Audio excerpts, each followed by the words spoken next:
Coucou Vivi, comment vas-tu depuis tout à l'heure? Vous allez voir, quand vous allez visionner une vidéo, vous allez voir que le paysage est similaire parce que on fait donc des web thérapies sur des sujets donc précis sur notre quotidien pour ce qu'on peut vivre et surtout ce qui est important, c'est aussi de savoir qu'il y a des praticiens de santé qui sont là pour nous.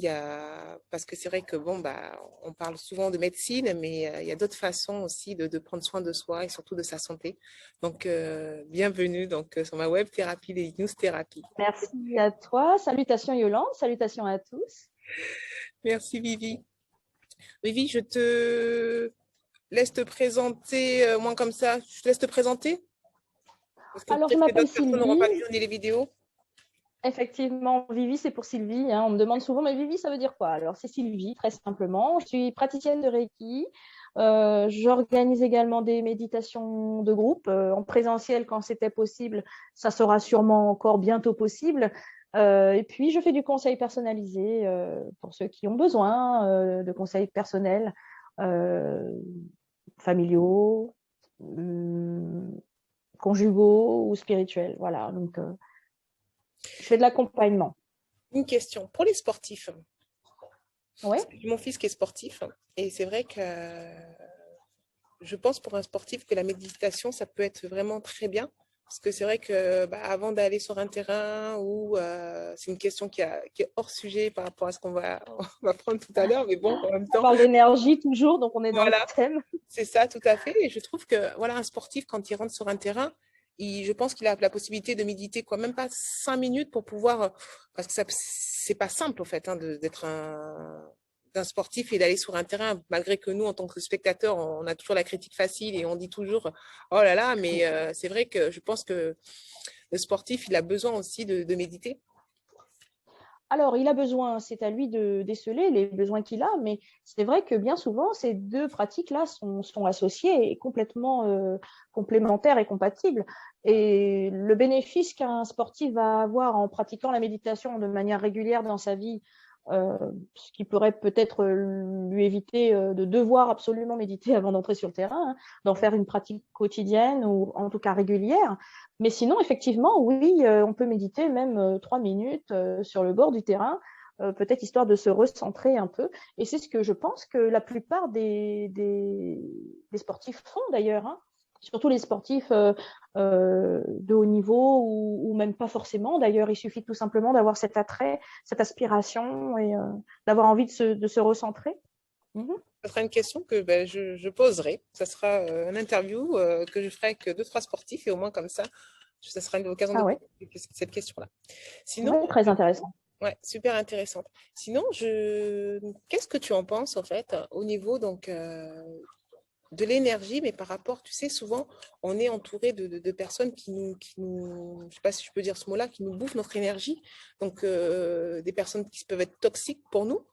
Qu'est-ce que toi, tu pourrais dire à des personnes qui ressentent ce genre de choses et qui restent au fait autour de toutes ces personnes-là qui peuvent malheureusement leur donner que du mauvais, hein. Moi, je dirais, j'ai pas d'autre mot à dire parce que c'est vrai qu'intérieurement, c'est épuisant. Alors, les notions de bon, de mauvais, de bien, de mal, de chaud, de froid, c'est aléatoire parce qu'on n'a pas forcément tous la même notion du bien, du mal, du bon, du mauvais, etc. Donc, on va dire que dans l'univers, tout est énergie. Mhm. Tout est énergie. Et quand on part du principe de la fameuse Trinité, hein, que beaucoup de personnes vont utiliser sur le plan du religieux, mais nous, sur le plan de l'énergétique, c'est aussi valable. L'énergie va se manifester sous les formes de pensée, de Mhm. parole et d'action. Donc, à partir du moment où on considère que les pensées sont de l'énergie, les paroles sont de l'énergie et les actions aussi sont de l'énergie, ça veut dire que si je vais émettre ne serait-ce qu'une pensée négative à l'intention de quelqu'un ou de quelque chose, c'est une énergie que je vais émettre dans cette direction-là, puisque la pensée, l'intention, l'énergie se place là où notre intention la met. L'énergie va là où notre intention la met. Donc, il faut savoir que ce dont tu parles par rapport aux mauvaises énergies des personnes environnantes, on va parler souvent de gens qui nous plombent, très simplement en restant au contact de ces gens-là. Alors, soit on ne va pas résister, on va s'en aller parce qu'on est très sensible et on va capter tout de suite qu'il y a quelque chose qui ne va pas. C'est pas forcément que cette personne est mauvaise, c'est tout simplement parce qu'on n'est pas sur la même fréquence et que peut-être qu'elle est dans des vibrations basses et que nous, ça va nous plomber parce qu'on est dans d'autres sphères et que c'est vraiment pas possible de rester avec cette personne où c'est très compliqué. Moi, je prends un exemple par rapport à moi. Moi, c'est une chose que je Oui, ressens énormément, l'énergie des personnes. Mais quand je disais tout à l'heure mauvais, c'est parce que moi, en fait, ça me fait un effet, ça me fait pas du tout un bon effet, en fait. Les personnes comme ça, quand je les ressens, c'est vrai que ça m'épuise, ça me fait quelque chose, ça me fait quelque chose. Je sais pas comment l'expliquer, mais ça me fait quelque chose. je vois. Alors, il faut savoir aussi qu'on on est de plus en plus sensible à l'énergie.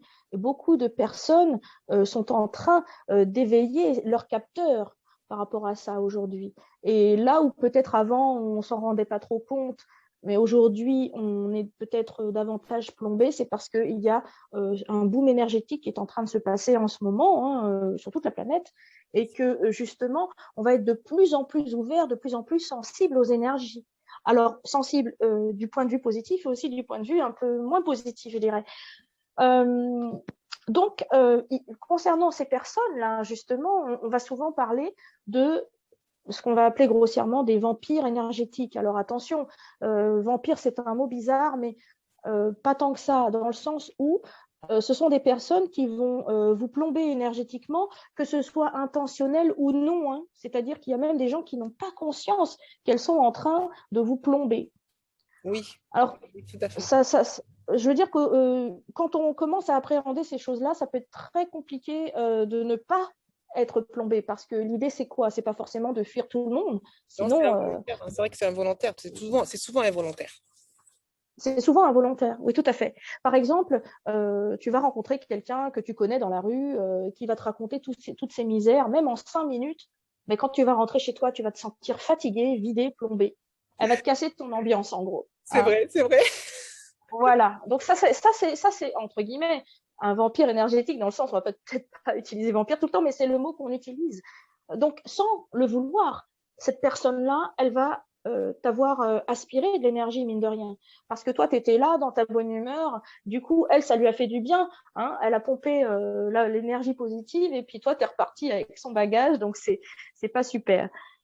Mais bon, il y a quand même des moyens de ne pas se laisser plomber. Ça s'apprend, c'est pas forcément en un claquement de doigts, mais c'est possible, on peut le faire. C'est ça qui est important. Donc, au lieu de fuir ces personnes-là, donc il y aura une façon de faire pour ne pas fuir ces personnes-là. Et on peut aussi être direct, dire à la personne, c'est pas possible aussi, je Tu veux me dire. plombes? Non, je pense pas. Enfin, on peut le faire si on a envie d'être authentique après tout. Oui, voilà. Euh, bon, en fait, ça dépend. Je veux dire que, tu sais, il y a des gens qui sont proches de nous, de notre famille, qui vont nous plomber aussi. Hein. Ça peut Oui, être oui, bah, même c'est notre propre général, hein, c'est général, hein. ça peut être notre propre mère. Alors, je m'imagine pas, si ma mère me plombe, je m'imagine pas lui dire, bon, comme tu me plombes, c'est bon, je t'oublie. Hein.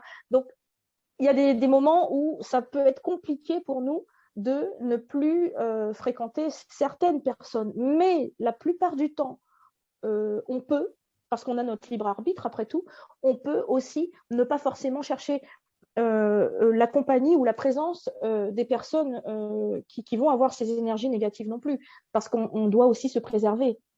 Maintenant, la meilleure façon de se préserver aussi, en dehors de la fuite, c'est aussi d'activer notre propre protection énergétique, je dirais. D'accord. Notre propre protection énergétique. Et quand je parle de notre propre protection énergétique, parce que je sais qu'il y a beaucoup de gens qui s'intéressent à des rituels de protection, des gris-gris, des talismans, des choses, des prières, etc. Donc, du coup, ça peut aider, mais moi, je dis quand même attention parce que de ne pas tomber dans la dépendance de ces choses-là, parce que si vous oubliez votre gris-gris le matin, oh, c'est catastrophe, vous partez au boulot, vous vous dites, ça y est, ils vont me plomber toute ma journée, et votre journée sera plombée, forcément. Pas parce que vous avez oublié le gris-gris, mais parce Oui, non, que c'est sûr, c'est dans, sûr. dans vos propres énergies, vous aurez ouvert la faille finalement pour que ces énergies entrent. Alors moi, j'ai tendance à dire, parce que je suis un petit peu rebelle dans l'âme, je dirais que le plus grand de tous les rituels, c'est notre force intérieure. Il faut aller chercher notre force intérieure, notre force de conviction et activer notre confiance dans notre pouvoir de protection. Et notre plus grand pouvoir, c'est notre connexion directe avec le divin. Aller rechercher la lumière en soi. Et là, en se visualisant comme étant la lumière, l'ombre ne peut pas s'infiltrer.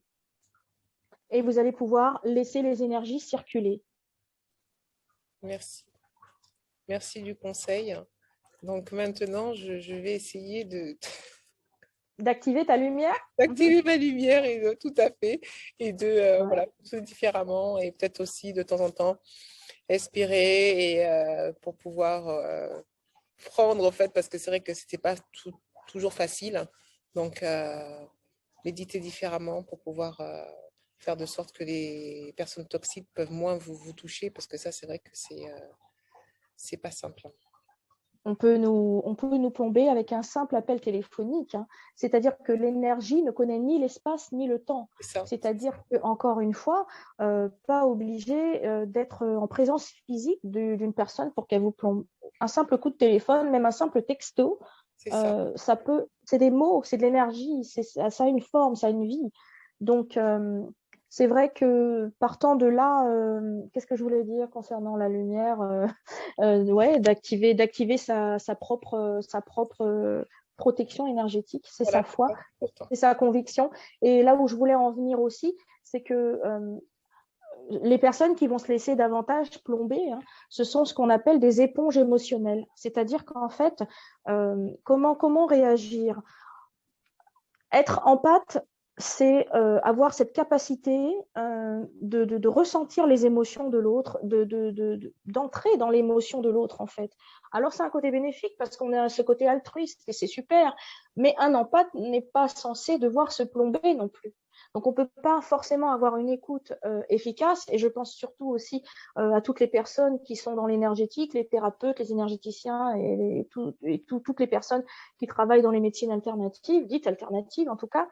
Le but, en fait, c'est de ne pas se laisser plomber parce qu'en vérité, on ne pourra jamais être efficace si nous-mêmes, on est plombé. Donc, pour garder un taux énergétique haut, eh bien, il faut pouvoir prendre une distance émotionnelle. C'est-à-dire, ça ne veut pas dire que du jour au lendemain, on devient indifférent, égoïste ou peu importe. C'est pas ça. Prendre la distance émotionnelle, ça ne veut pas dire qu'on ne veut plus porter attention à l'autre, mais on va avoir une écoute différente. D'accord. Ça, c'est voilà. C'est important, voilà, ces choses-là. Parce que c'est vrai que c'est vrai qu'en ce moment, en plus, on est dans une période où le sujet est toujours le même. Et voilà, je me dis, OK, on est dans une situation qui est pour tout le monde pareil, parce que c'est mondial. Mais là, comme tu disais tout à l'heure, il faut quand même essayer émotionnellement de faire autrement, et peut-être voilà, des sujets qu'il faut moins aborder pour pouvoir se dire que, OK, c'est comme ça, mais on avance. Et là, pour moi, c'est aussi pareil, Alors, c'est d'émotion. dès l'instant où nous procédons des lois universelles, qui sont au nombre de 12, il y a une des lois universelles qui s'appelle la loi du libre arbitre. À partir du moment où on considère que notre libre arbitre, c'est notre droit le plus absolu, donc on a le droit de ne pas vouloir entendre parler d'une chose ou on peut décider de stopper une conversation qui ne nous plaît pas. On n'est pas obligé, par bienséance ou par un souci de bonne éducation, de se dire, bon, ok, je vais finir par subir et puis je vais rentrer après. Non, on peut très bien dire non. Dire non, ce n'est pas être méchant. Dire non, c'est brandir son libre arbitre et Ça, dire je ne veux pas. Je suis le seul décideur de ce qui rentre dans ma vie. ça c'est une bonne phrase. Retenez bien cette phrase-là, parce que c'est une phrase qui est importante, et on peut vraiment dire tout le temps, vraiment à n'importe quel moment. aussi bien quand on éduque son enfant, aussi bien quand on a un mari, aussi bien au boulot, mais de partout. Donc, retenez bien cette phrase-là. C'est ça. Merci beaucoup, Vivi. Merci beaucoup pour toutes ces informations-là, parce que c'est vrai que c'est très important. On apprend énormément. Mais en tout cas, moi, j'apprends énormément à travers toi, à travers les autres praticiens de la santé. Et vous allez voir que 2021, bon, pour moi, je trouve que c'est 2021, malgré tout ce qui se passe, ça va, on avance, on tient le coup. Et que 2021 et 2022, ça sera quand même une année qui va être difficile, mais qu'on va prendre vraiment avec force et beaucoup d'énergie. Alors, si on dit l'année 2022 sera une année difficile, elle le sera sûrement. Et C'est sûr. quand on transmute les pensées négatives en pensées positives, on se dit qu'elle sera aussi formidable que 2021. Et là, ça peut tout changer. Tout à fait. Donc, merci beaucoup. Vous retrouverez donc, Merci à toi. merci. Vous retrouverez Vivi, donc les coordonnées de Vivi, donc à la fin de la vidéo. Donc, chaque fin de vidéo, vous retrouvez donc les coordonnées des praticiens et aussi son lien YouTube parce que Vivi fait des lives toute la semaine. Donc, c'est important de la suivre. Vous retrouverez aussi des liens que je partagerai sur ma chaîne. Vous retrouverez toujours un lien de Vivi sur des sujets qui seront on va dire, en coloration avec le sujet qu'on vient de prendre, parce que je trouve qu'elle en dit beaucoup plus, parce que là, c'est vrai que c'est court. Merci à toi, Vivi. Je te dis à très Merci bientôt. infiniment. Merci beaucoup. Profite bien de cette belle fin de journée. Merci. Et j'organise bientôt une méditation en groupe. Je trouve que ça sera sympa qu'on se fasse ça. Et moi, j'en ai besoin de toutes les manières. D'accord, parfait. Donc, Merci en tout cas. merci à toi. Surtout partagez. N'hésitez pas à partager la Merci vidéo. beaucoup. Merci. À très bientôt. Prenez soin de vous. Merci. Merci.